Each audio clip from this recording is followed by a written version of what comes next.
Is this when I'm supposed to say Leroy? Oh, if you want to. Let's see.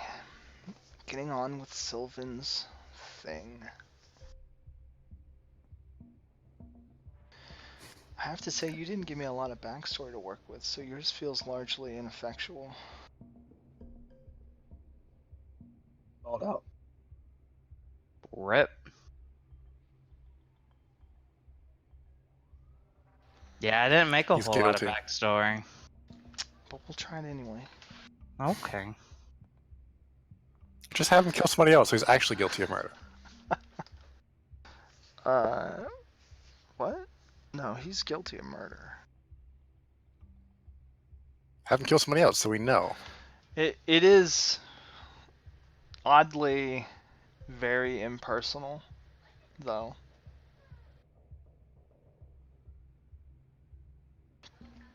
But we'll see if we can change that. Damn it. So, time-wise, trying to think here. We left you guys off. I don't know. It's Friday now. The advancement of time is going to be important. Okay. To somebody at some point. Friday the 17th. October. At least it's not the 13th. Cold Chicago. That would be a different game. You know what my 13th games are like. Steven knows what my 13th games are like. True.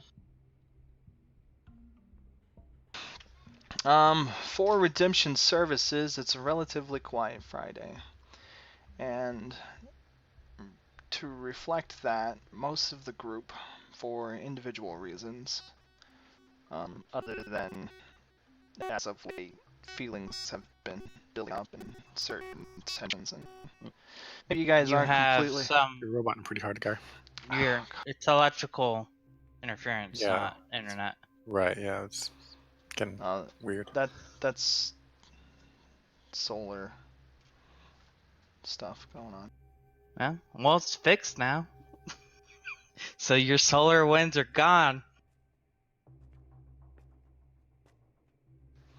I don't even know what it would be.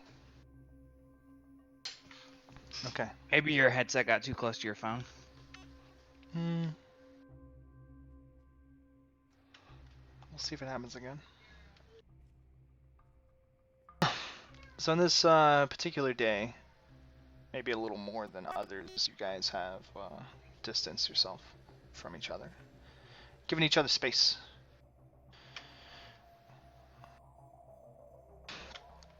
Which is fine, because you probably desire it yourself. Which means Sylvin is probably at his place. Yeah, probably. What is your place? Under secretary. That's. Yep. I completely forgot that name.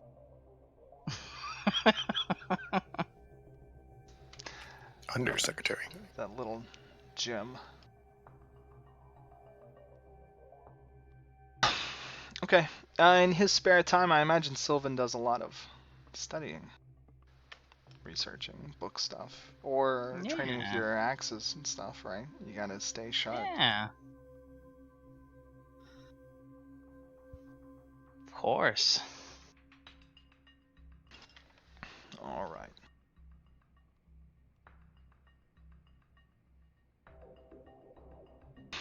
Speaking of, do you want to take the opportunity to reallocate any of your topics for your book? Is my book in a condition that it would actually accept different categories?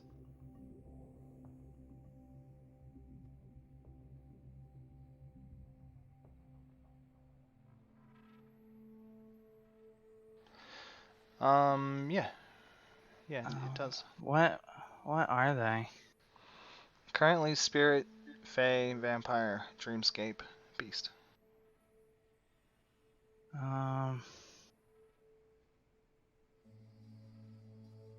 Honestly, no, that sounds pretty good. Also, you have a short aspiration that we need to fill. I sent it to you last week. It was find a mentor for my legacy. Oh.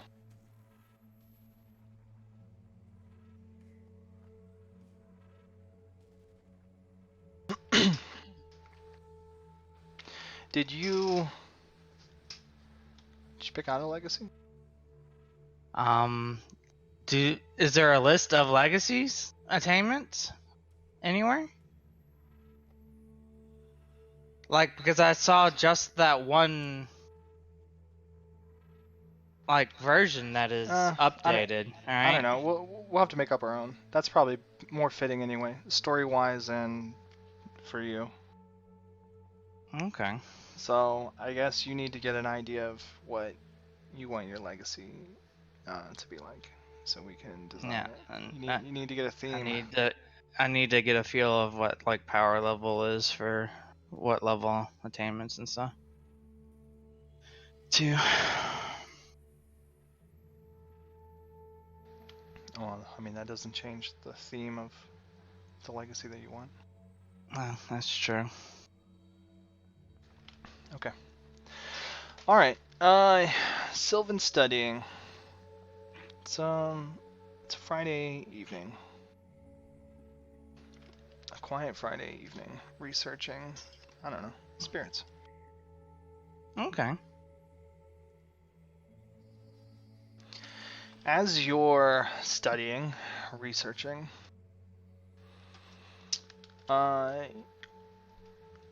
you don't know when it happened,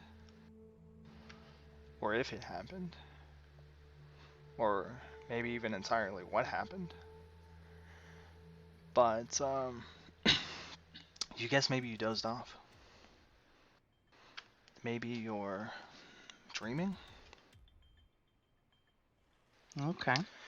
You find yourself in a foreign place, surrounded. Let's see if I can get a more fitting playlist.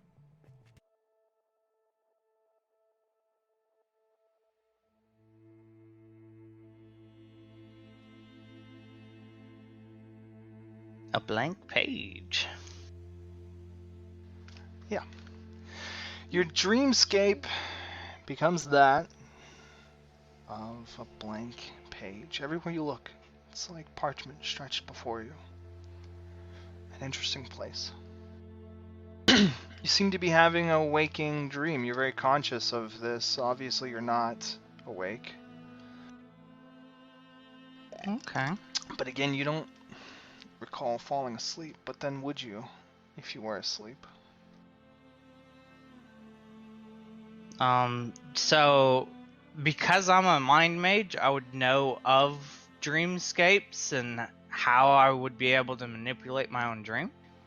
So I'm going to want to try to turn the page. To exert my will to turn the page just to determine if it's my dreamscape that I'm in. Okay.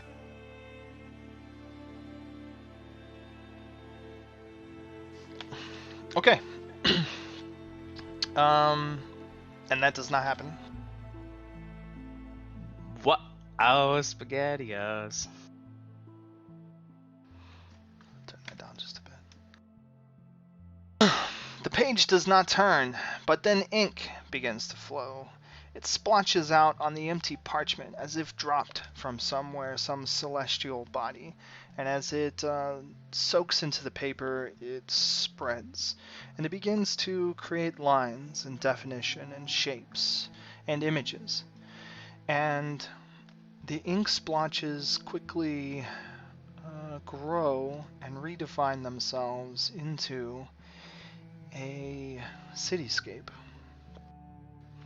Okay. Rapidly, the A street in Chicago unfolds before you. Buildings reach to the sky, and as if colored in or inked by some invisible, omnipotent painter, the canvas gains color. And it's very much like what you would expect walking in Chicago.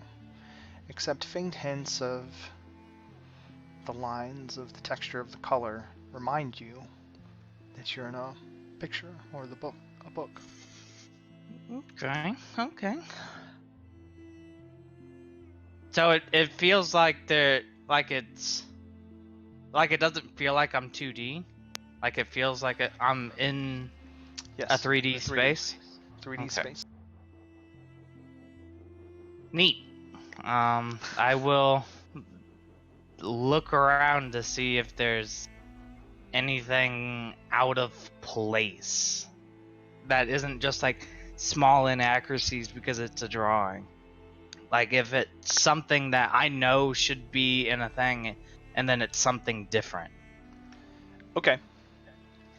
All right. You want a perception, I guess? I did it. I've got a fancy Okay. macro. All Super right. fancy. Thanks, John. You're welcome. Super fancy. Yeah. Okay. You're looking around for the details.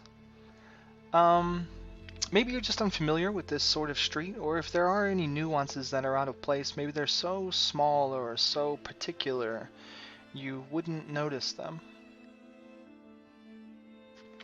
As far as you're concerned, for all intents and purposes, this could be drawn completely accurate representation of the real world model, a duplication.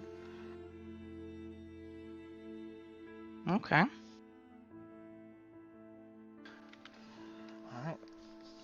Finally, it's a finishing touch, the last kind of bit on the canvas, the skyscape is filled in, and it is nighttime in your Chicago. Street lamps light up accordingly. There are no citizens in your Chicago.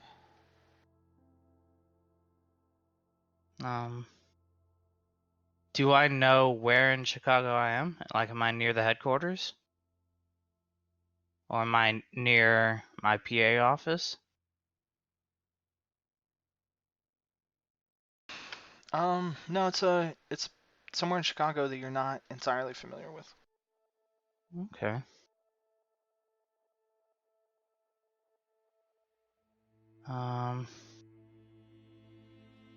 Well, because this started out as a page, is there a library or anything nearby?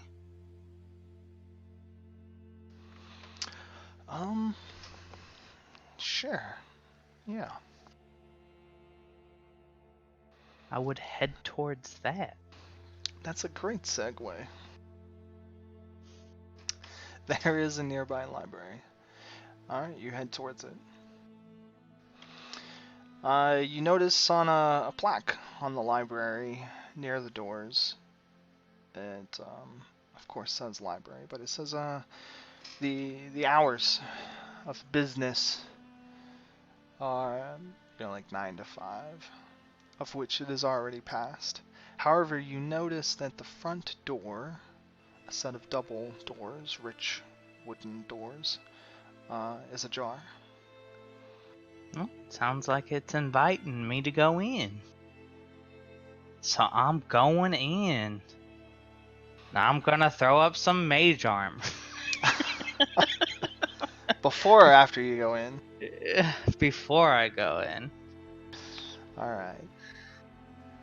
After it is. Okay, you protect yourself with your mage armor, head into the library, push your way through the door, and the inside is much like you would expect, except perhaps a little bit grander. Maybe the building appears bigger on the inside, just a little bit. Neat. There's an extra floor or story, or maybe they just fit the space in a little bit more neatly on the inside than it looks on the outside.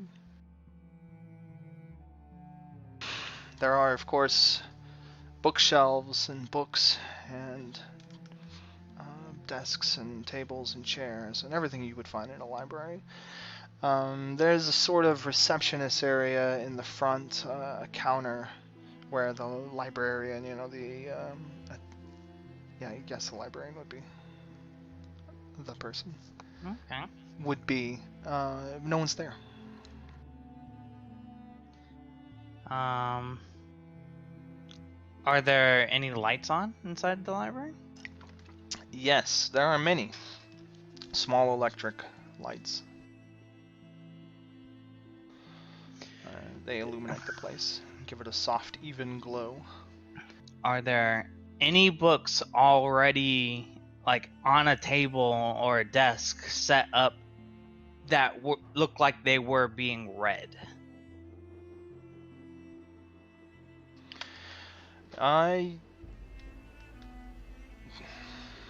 No. Do you walk into the library? Are you staying at the front door, or you go in to look around properly, or? Yeah, I'm gonna go in and look around. Okay. You advance into the library, looking about, and it seems empty. At first, nothing seems out of place. You don't see any books or anything staged anywhere as if anybody's working or anything was left behind. Everything is neat and orderly and put up. And as you start to go deeper into the library, it certainly is bigger than you expected. At least more vast, deeper, and wider. The passages run on for greater distances than would be the confines of the building. And in between, or we'll say, looking down, in between a row of bookshelves, some couple dozen feet away from you, you see a few loose pages cast about on the floor. Just simple pieces of paper. I will. I want to look at them with Mage Sight first before I touch it. Okay. You kick on Mage Sight. Let's see. Let me roll a thing. Okay.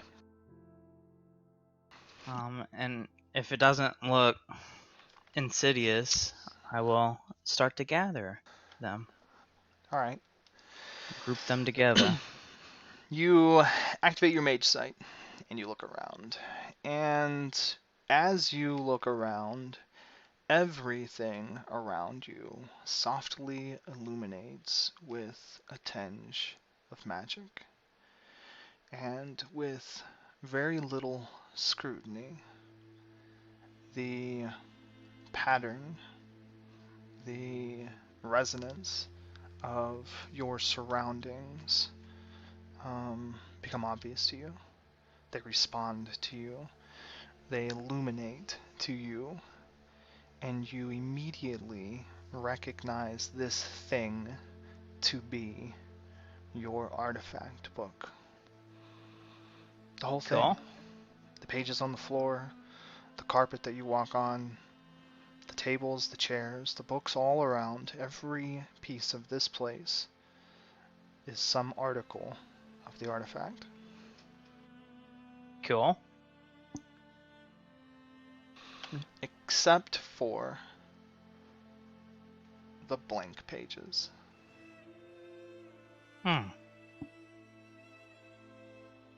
Well, sounds like a good thing I'm gathering them up then. All right. You begin to pick them up, and not as quickly, but soon enough, you start to notice or get a feel for their origin as well. With your sight activated, they don't come to life or illuminate themselves or make them presence, obvious, like the rest of the library did to you. But as you start to collect these pages, you start to sense a familiar sort of presence, a mental residue, and they remind you very much of being lost in the fairy realm among the hedge. Fucking hedge, man.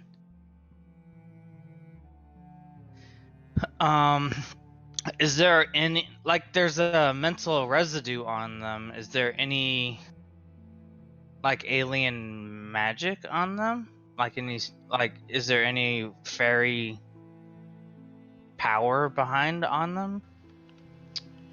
No, there isn't any kind of active magic. And even what you sense is very faint. Just occasionally as you pick up a page, you're reminded. It's like a memory of a memory of a thorn cutting or biting at you. And just that Okay. fleeting moment of being in the hedge comes to you.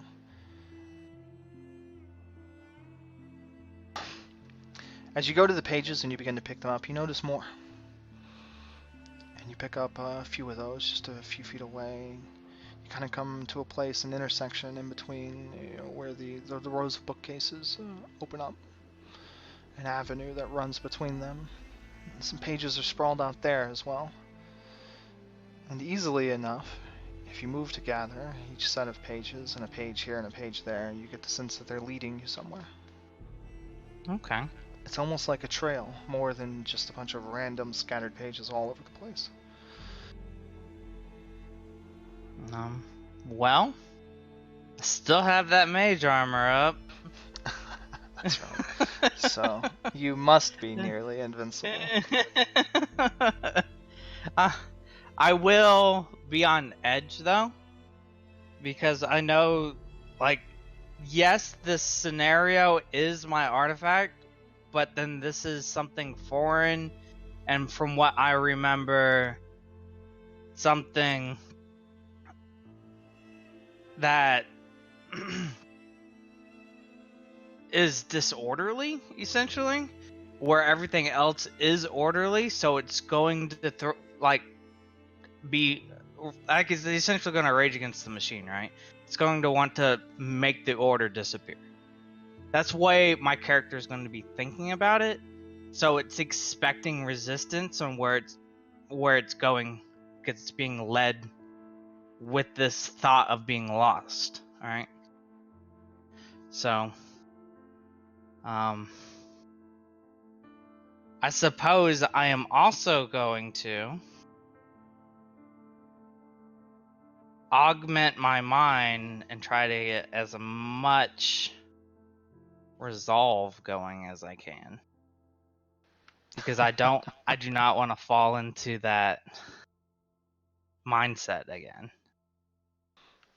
And if if I'm following a trail of remembering to be lost, I don't want to magically just be lost, right? So, I am going to add 2 potency to it even. Alright.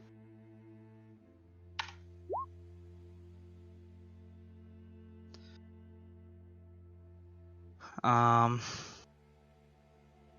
then, so that's 5 more resolve. Actually, I think it's limited by something.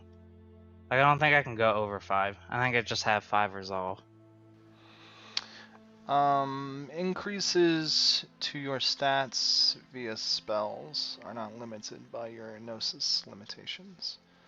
They're limited by how okay. much the spell is allowed to add, which might be limited by your Arcanum. I don't have my PDF open right now at all. I do not either.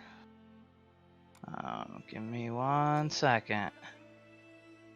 Did I move it to here? It's on the downloads.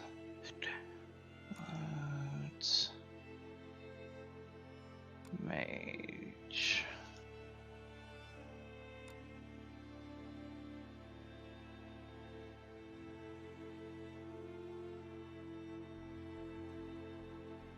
Alright, and I am looking for spell casting and mind.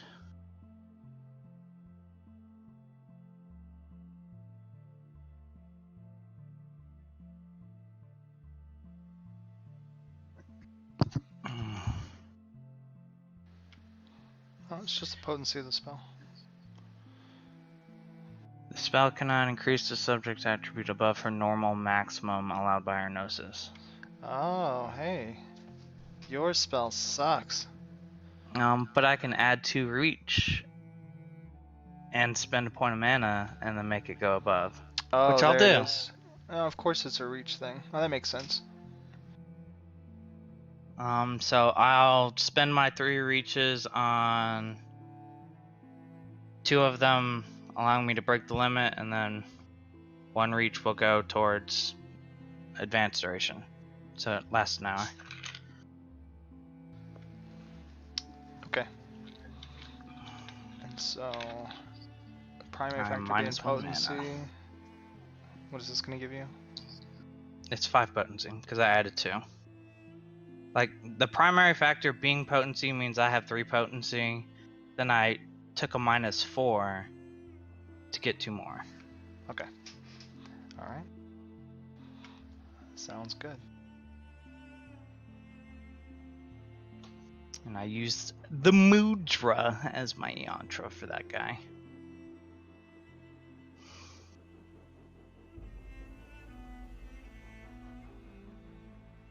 So my resolve is 8 now. That's pretty good. And it's pretty good. I don't want to be lost. 7, not 8. Sorry, I lied. I thought I had 3. I have 2. Normally.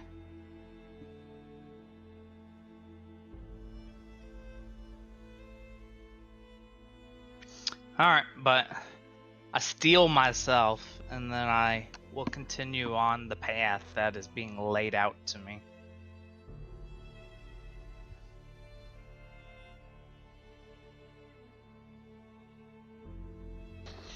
Sounds good.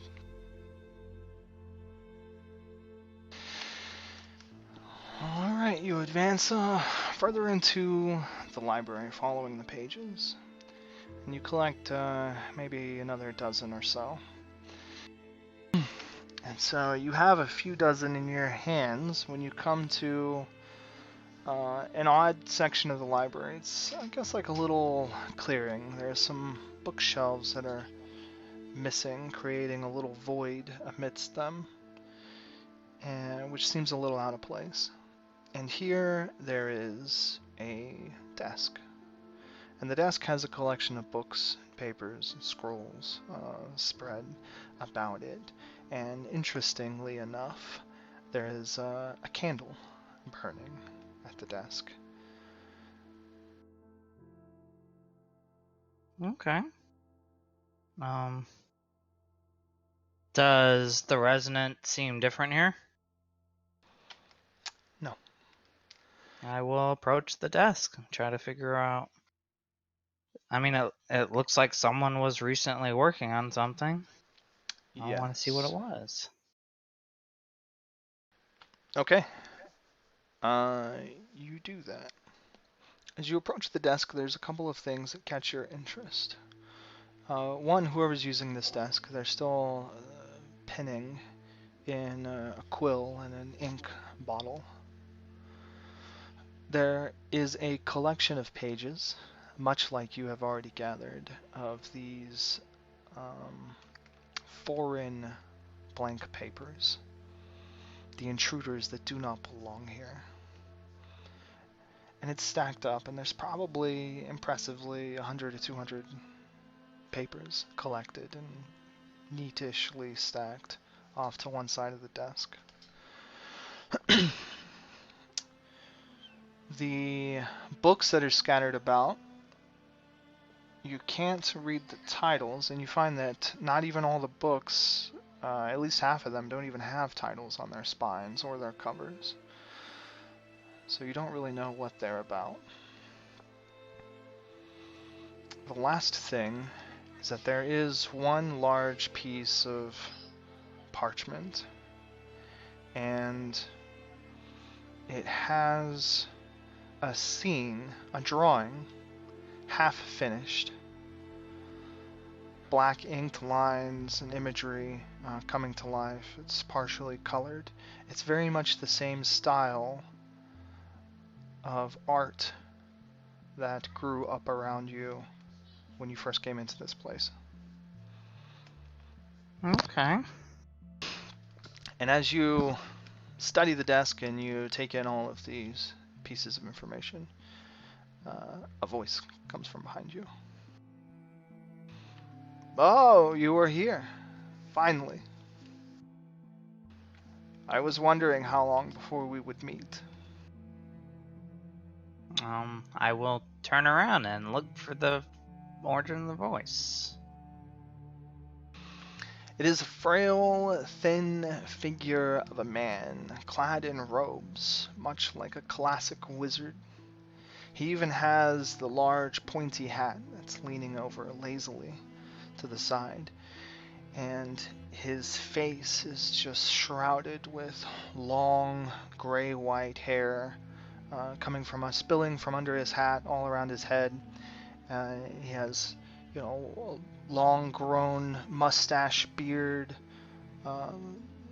that's several feet in length and white, and he has a walking stick. It looks very much like a gnarled piece of wood, a staff almost. And he comes walking up, and in his other hand, he has a couple of pieces of blank paper. Okay. And as you turn to take note of him, he's coming up out of some of the rows of bookshelves into the area, and he moves to place the papers with the stack that he's already started. Well, hello. I notice you're using these papers. Are you a recent denizen? Papers? These thorns, they are. They shouldn't be here. Not sure how they got in. They've been causing a mess, falling out of books that they shouldn't be in, getting in books that they have no business. Troublesome bookers. Do you know how to purge them? That's what I'm doing now. It's a slow process, but I've gathered up most of them. And look, there you have some as well. Perhaps in a short time we will have them all, and then I can be rid of them.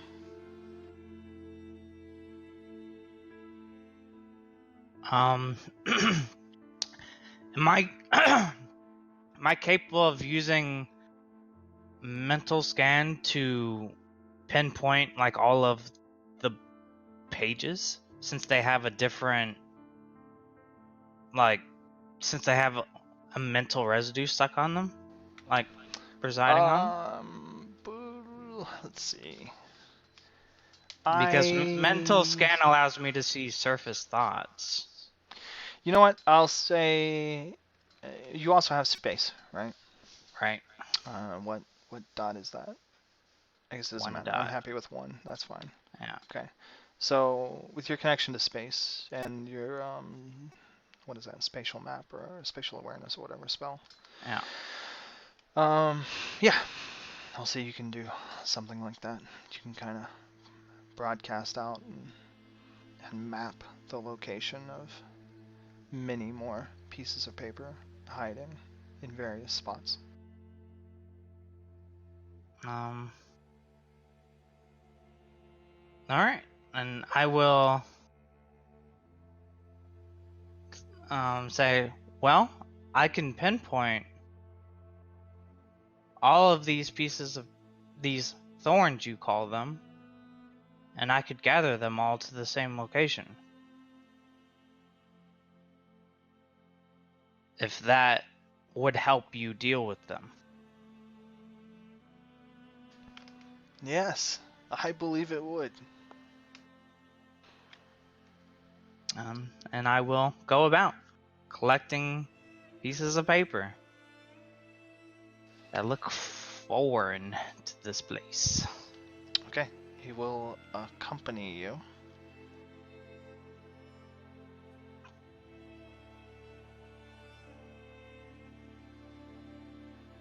He says, it's interesting that you chose now to come here. I don't know if it's really I chose to come here. I am here. Well, I suppose that doesn't matter. It was about time.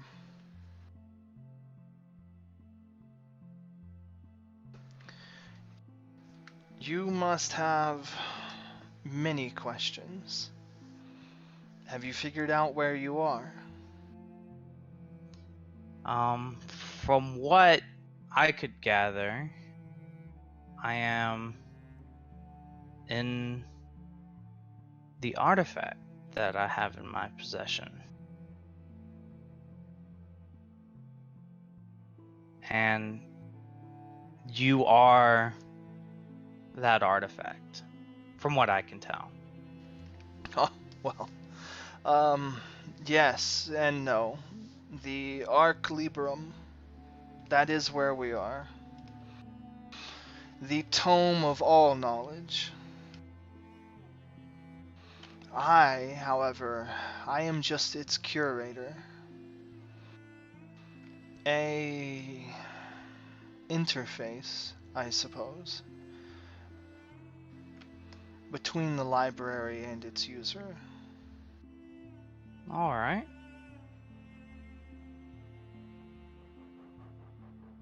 Well, it is very nice to meet you.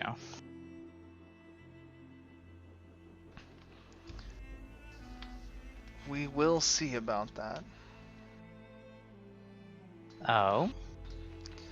It has been a long time since I have met another user.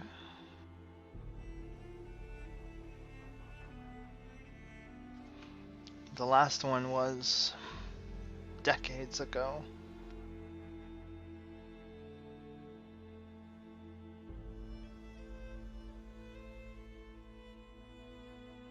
That hardly seems a long time in regards to an artifact of this magnitude. In that you would be correct. You are among a long line of users.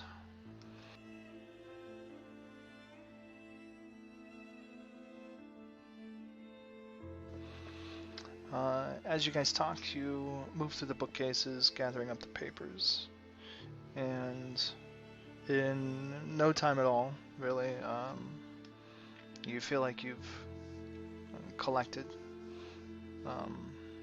pretty much all the bits and thorns, the papers that you can sense, using your magic. Okay. You find hidden in bookshelves. They like cram themselves in between a couple of books, or hide underneath under the cover of some books. Stuck in between the pages or whatnot. And so you go through pulling them out from where they do not belong.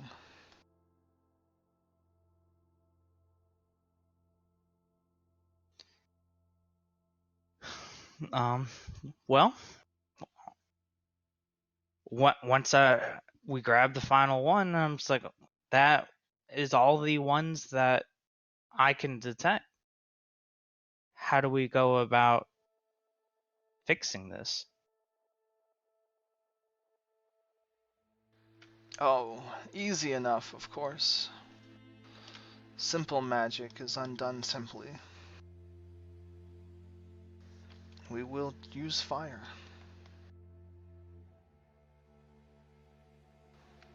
And as you guys come back to the little desk area, amidst all the bookshelves, he takes the pages you collected before and the pages you collected after, along with his large stack of pages, a pile of some 300 sheets of paper. And you begin to... He starts to walk off in between the rows of bookshelves in a direction towards one of the library walls. Okay. And if you follow him, He goes a short distance, and then it comes out, and in the wall of the library there is a bit of a grand fireplace area set into the wall. And he begins to just simply cast fistfuls of pages into the fire that is going in the fireplace. And they spark and they crackle and they flitter and fly about, but they stay contained within the fireplace, and each one of them is burns away into bits of ash and smoke. And you can see, since you have your mage sight active, you can see little bits of the normally invisible magic crackle and burn and pop away, almost like burning traces of flash powder or chemicals. Is the overall pattern of the library like diminishing as he's burning these papers? No, the library's Okay. fine.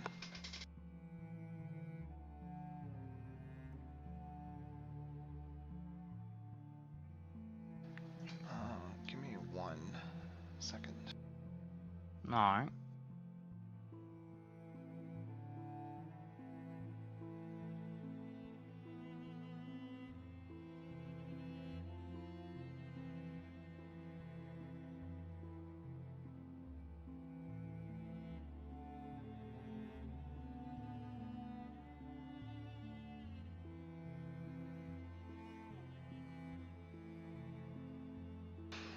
Alright.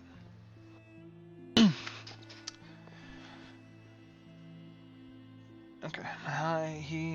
So after a short while, all the papers have been burned away, and the old man stares into the fire for a short moment before turning back upon you.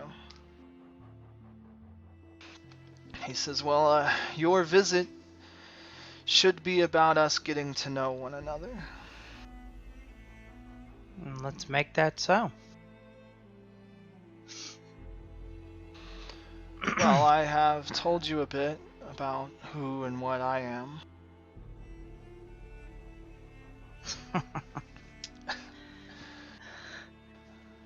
I suppose it would be fair to give you one more question before I begin asking mine.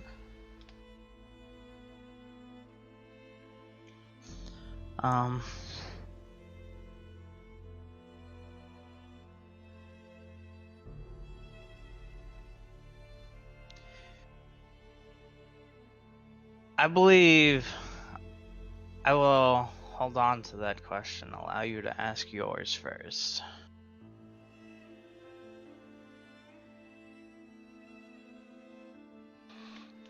Alright then. Mine is a little more difficult to answer. Instead, I want to revisit, I want to see a memory from you played out. In that, my question will be answered.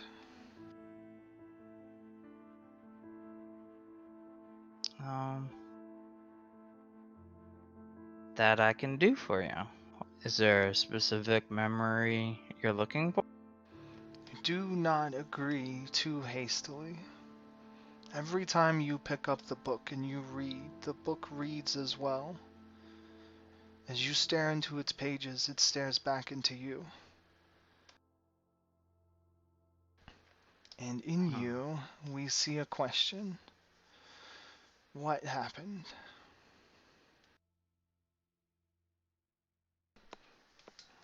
There was a day some time ago.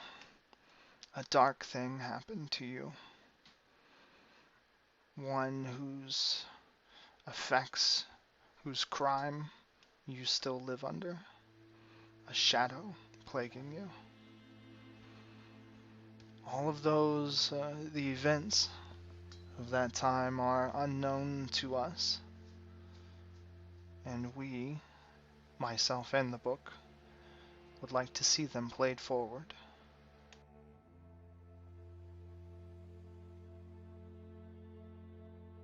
Is this shadow the same events that would have occurred that brought upon these pages?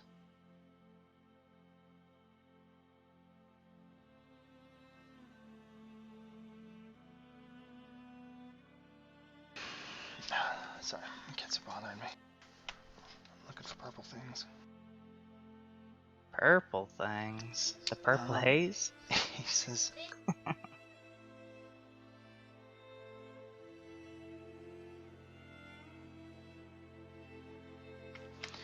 He says, no, not that time. The time that holds darkness for you, when you sought to look in on a family, to gain knowledge. Seeking to observe the fairy. An accident occurred. Much sorrow. Much grief. We want to know more.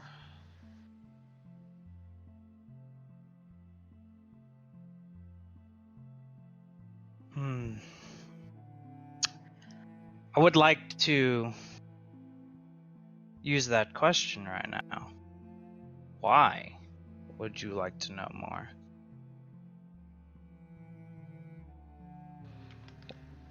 The Arclibrum and myself are not mere tools. We are not handled so easily as being handled. It is a effort of cooperation that we assist you. And I think in order to know each other better, to serve each other better, we must explore this mystery.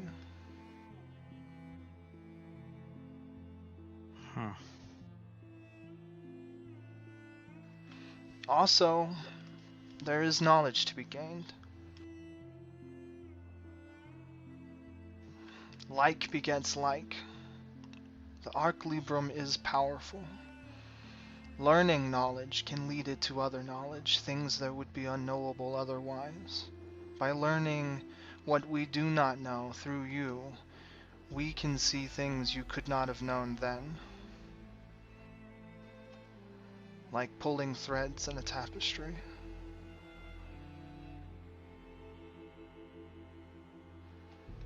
I'm sure there are many secrets and unknowns about that day you would rather discover.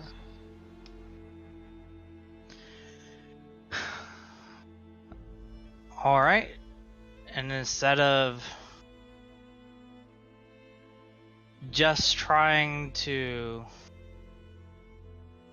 piecemeal the explanations that my mind has come up with for this, since you are looking for something that could be more, I will give you the raw data instead. And then I will attempt to connect to his mind telepathically. I don't know what this is going to do. Okay. Without a roll, you are simply and solidly rebuffed. The attempt utterly and completely immediately fails, with no recourse or backlash. Okay. I'm afraid it will not be that easy. He waves his hand with a gesture and with his staff, and the color drains from the pages around you. The ink pours back into splotches about the page, reminding you that you're in a book rather than a library. And you find yourself standing amidst the empty page-like landscape with the old man and the various ink spots that remain. And his gesture continues, and he twirls and kind of moves his staff a bit, and as he does, the ink begins to dance and reconfigure and redefine itself on the page and create shapes. And like before, a new picture takes hold. This one hauntingly familiar to you. It is the house that you ventured upon earlier in your youth, in your more your younger days as a mage. That fateful night of the accident. Everything is being set up just as you remember it. And as all of the lines pour in and the image becomes defined and everything solidifies around you, lastly, so does the color. Until finally everything's as close to real as you would have it be. You stand at the street with the old man, and the two of you are staring at the house where the tragedy occurred.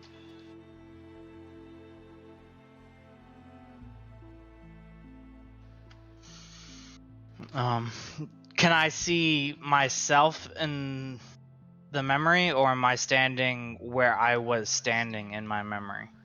You are the actor in this play. Okay.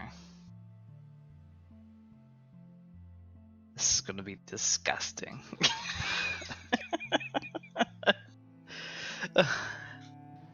He says, this is how it happened, correct? Or at least how it started. This is how it started, yes. I was interested in the Fae. I wanted to learn more. Things I saw led me to this family being Fae.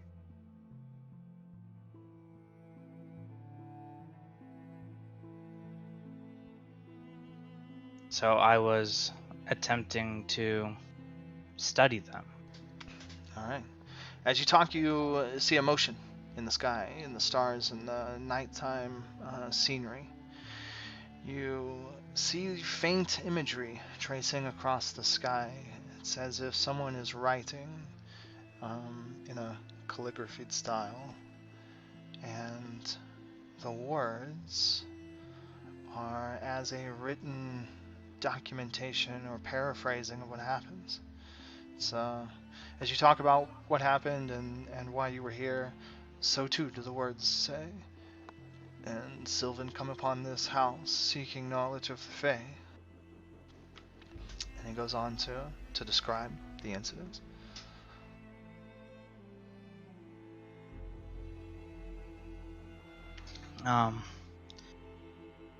As time progressed, I attempted to get closer for a better view, and they discovered me, and I was startled. The old man kind of prods you forward through the motions as you talk. He begins to advance upon the house, stepping closer to it, and beckoning for you to follow as you talk about getting closer to the house. It was at this exact moment something from behind me flitted across by me in the darkness, and it spooked me. I reached for my magic to defend myself. As you say that, a shadow washes over you. Something far more ominous than you remember on that day. Something demonic. Something cold, powerful, terrible. And genuinely, in the moment that you catch it in this reenactment, as it flits by you, as its presence is momentarily made aware to you, you truly feel afraid.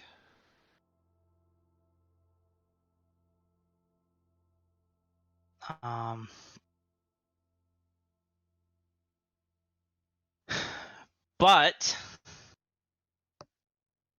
because my resolve is so high and I know how this story ends, I refuse to let it end the same way.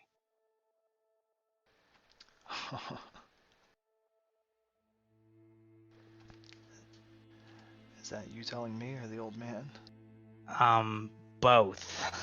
I'm saying that out loud.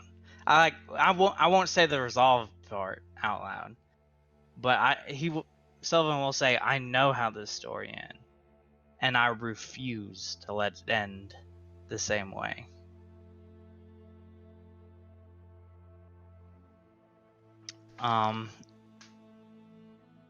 And I will psychically assault the demon that is scaring me. Okay. All right.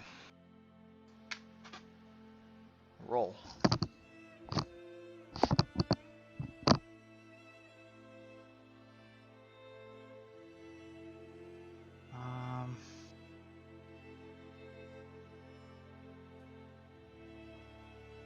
I am going to bump potency by 1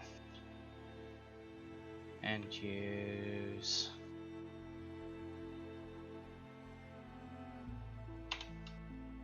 high speech. So that succeeded. And it does. Where is it? There it is. Bashing damage equal to potency. Primary potency. So it was 4 bashing. Okay. The attack lands on the creature. You feel your spell come to fruition. You feel good about the effect. You swatted it real hard, right in the brain pan with brain bullets. The creature, if damaged or affected, does not show it.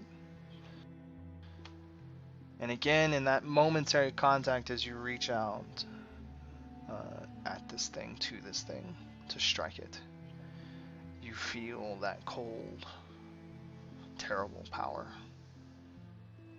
as you make contact. And it is frightening.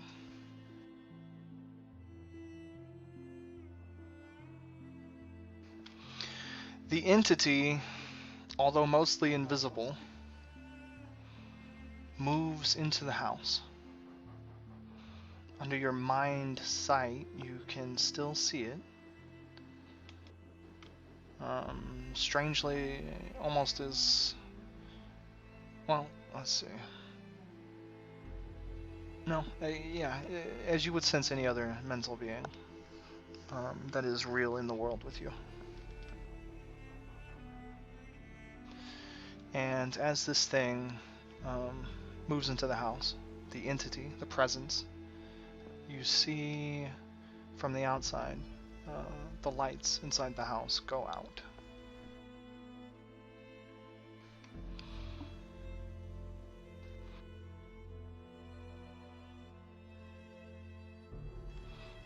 The old man turns to you. He says, "Is this how you remember it?"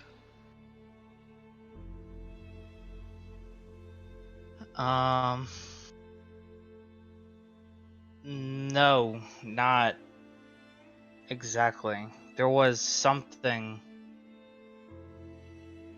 else.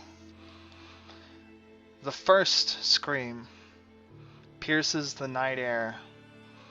A woman crying out from inside the house. A cry of intense pain and terror.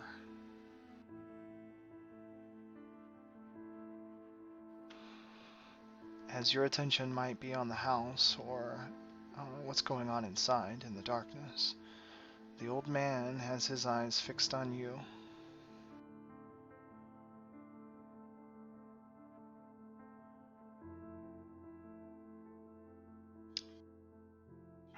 There was something behind me that happened the same time that they noticed me, which caused me to reach for that demon.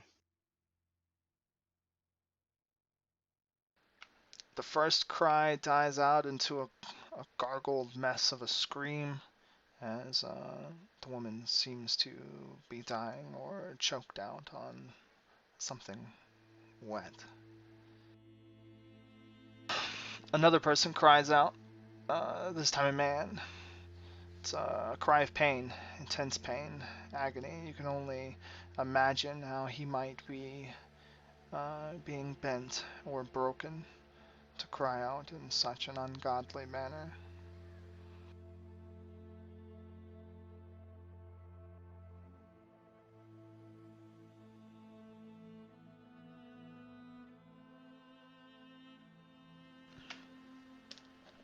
As another moment passes, a child cries out.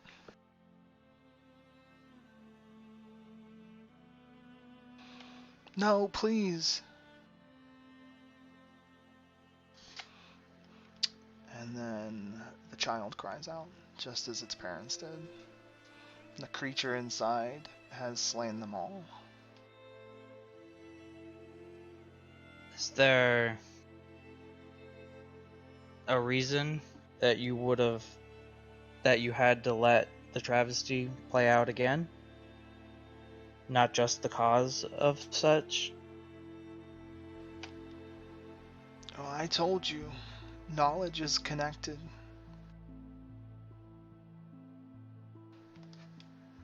Watch.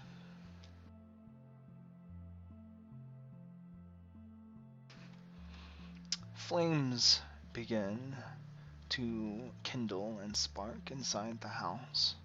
Fire softly illuminating the inside once more, the darkness giving way to the heat and flame. It spreads unnaturally quick, and in just 30 seconds or so, much of the house is ablaze.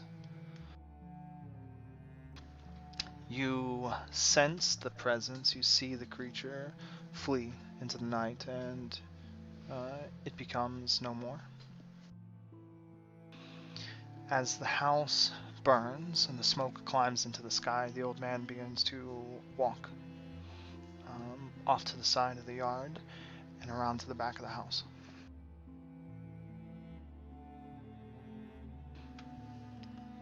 Come, follow and look. See what you might. I'll follow him.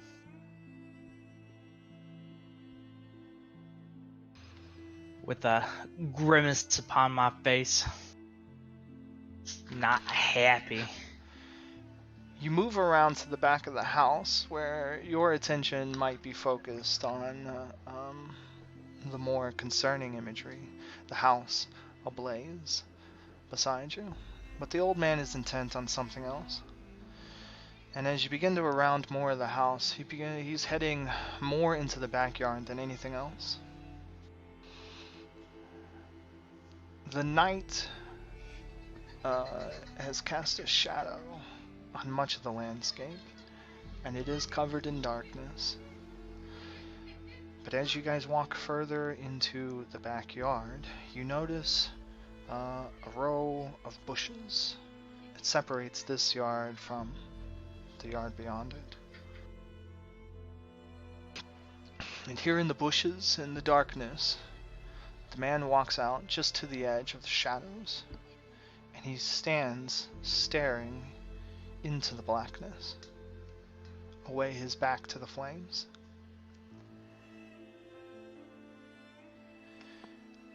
Do you see him?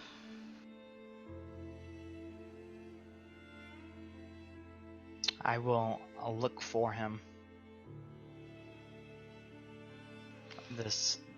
Him that he's trying to get me to see. It's difficult at first. Your sight doesn't see anything, but then maybe none of this is real anyway, so.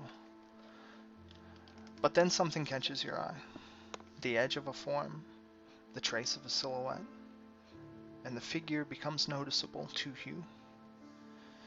And there is someone there. There is the silhouette of a young a smaller person kneeling in the shadows, and you can hear the soft sobs and cries coming from them. Ever so faintly, as the fire is consuming the entirety of the home, light from the fire is cast upon the individual, but almost immediately washed away. And you see a boy for just a flicker of a second that you would swear looks a lot like the child who lived in the house. The one who died.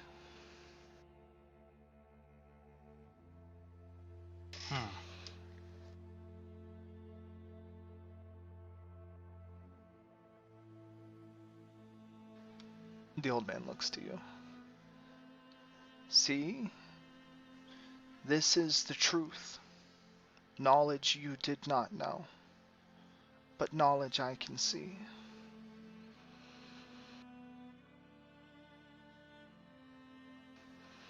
His name is Clayton Mason.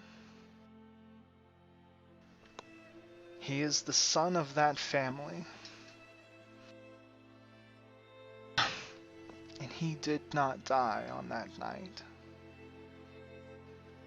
Something did die in his place, but he did not.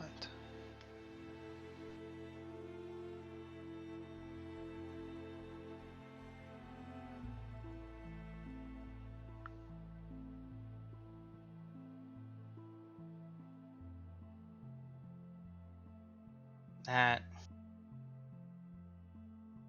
is interesting. It means me being there trying to find something wasn't completely wrong, but still just as ill-advised, being unprepared for where I was.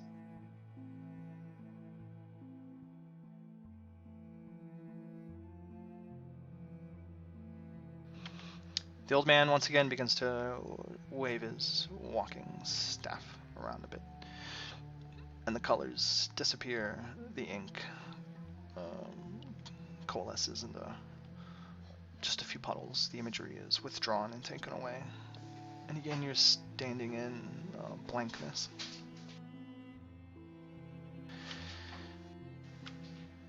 I would warn you, there is much vengeance in that child. No, in that thing that watched his family die. I can imagine.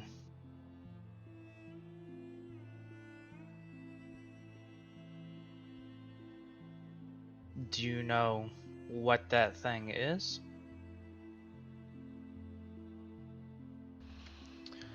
I do not. Not yet, at least. It will take some time.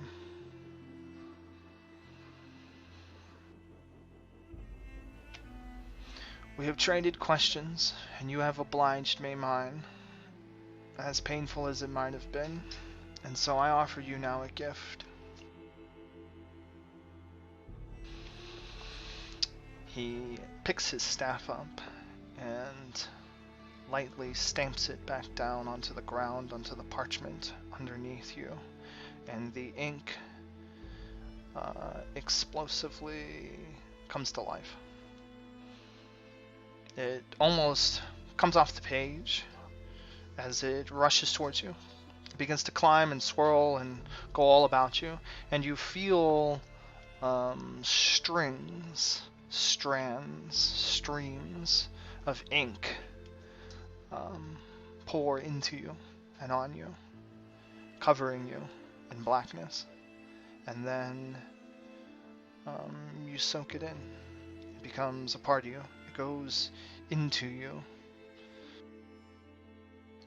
And what's left behind is an array of tattoos that coil about you.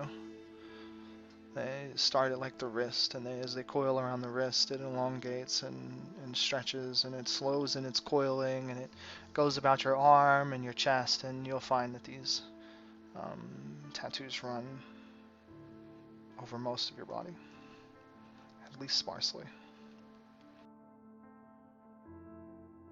Hmm.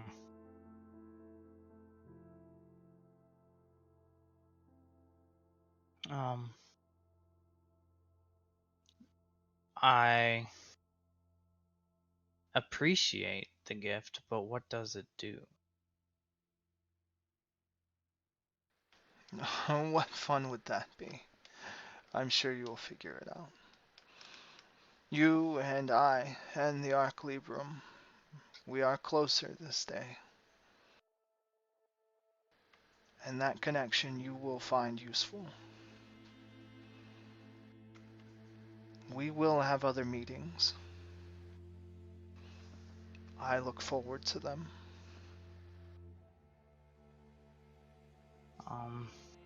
So you say you are the caretaker of the Arcalibrum, but do you have a name yourself? He goes to speak. His mouth begins to move. And you wake up.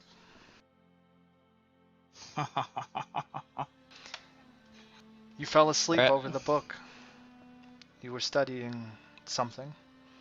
You're not sure. The words on the book now are a mess.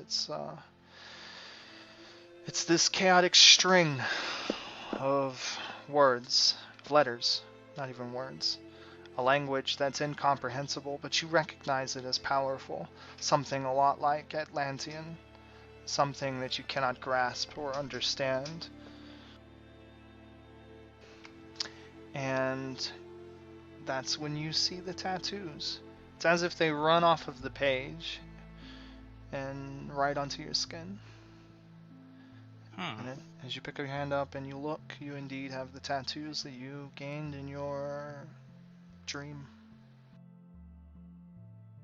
And if I look at them under Mage Sight, do I see any power in these runes? Sure, define power. You see power. You see a connection to the book. Do I see, like,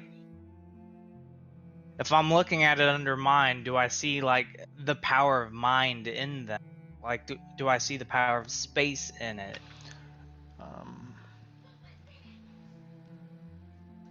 No. Okay. It's beyond that. Got it. It's more, it looks much like the artifact to you. Okay. Like it's now on your skin. And in scrutinizing it, you learn almost intuitively, and through your observation, your perceptions. You understand how to activate it, how to use them. Okay.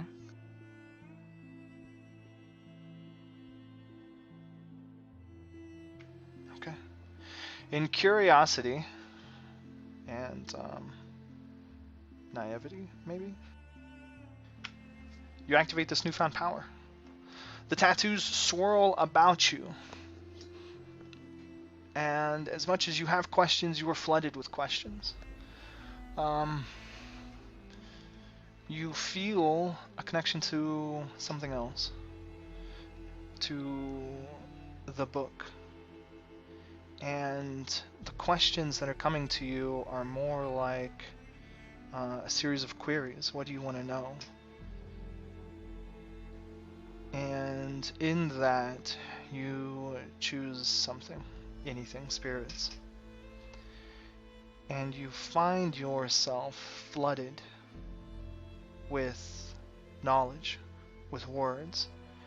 You experience all of this information flooding into you at a rate of speed that you could not have fathomed before. Okay. And over the course of let's see. Let me read my power and get well, I'll just say a short period of time. You come out of it. You went into something like a trance, became oblivious to the things around you, as all there was the knowledge of your query. And when you come out of it, you effectively completed a research action, a long action, researching spirits with the book, even though you didn't Okay. use the book, about 20 times faster than normal. Neat. 20 times faster doesn't make it viable to do in combat still, right? No, but It's that not cuts it it's down to not a couple of turn minutes. duration, but it's like maybe a couple minutes kind of Yeah, it thing. cuts 1 hour down to 3 minutes, Okay. which you normally only need 30 minutes, right? Thanks to your merit Alright. thing. So you only need 1.5 minutes to conduct a research action. Neat. And that will cost a willpower point every time you use it. Okay. And the tattoos come to life whenever you do it. So anybody who can witness you will see your oracle-like trance and the swirling tattoos. I just have to make it so that my default state is moving, so it's like an optical illusion that they're moving, right? Yeah, that's right. The glassed over eyes and not aware of your surroundings. That's something else entirely. Okay, your book is fixed. Neat. You have your gift, your tattoos. You have met the curator and visited the Arc Librum. But who is Clayton Mason? That is a question. And there is no Google yet. Or is there? No, it's the 40s. There's no Google yet. I like you had to double check that. That kills me.